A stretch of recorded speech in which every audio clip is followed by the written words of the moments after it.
بسم اللہ الرحمن الرحیم والصلاة والسلام علی رسول اللہ وعلی آلہ وصحبہ اجمعین۔ الحمدللہ آج برسا کے عظیم و تاریخی شہر سے شہر استنبول کے لیے روانگی ہو رہی ہے، اور کل انشاءاللہ العزیز استنبول سے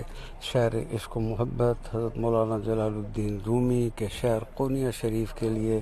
بدریہ ہائی سپیڈ ٹرین روانگی ہوگی۔ اس وقت یہ آپ کو جو سامنے مناظر نظر آ رہے ہیں، یہ برسا بس سٹینڈ کے مناظر ہیں، اور ترکی میں تقریباً بس سٹینڈ اسی قسم کے فلی اکوپڈ بس سٹینڈ ہوتے ہیں۔ اور میں نے جو برسا سے استنبول جانے کے لیے بس کا انتخاب کیا ہے، تو یہاں پر یہ میٹرو بہت مشہور ہے، اور میٹرو کی بسیں بہت اچھی اور آرام دہ ہوتی ہیں، تو اس لیے میں نے میٹرو بس سے جانے کا انتخاب کیا ہے، اور تھوڑی دیر میں انشاءاللہ العزیز روانگی ہوگی۔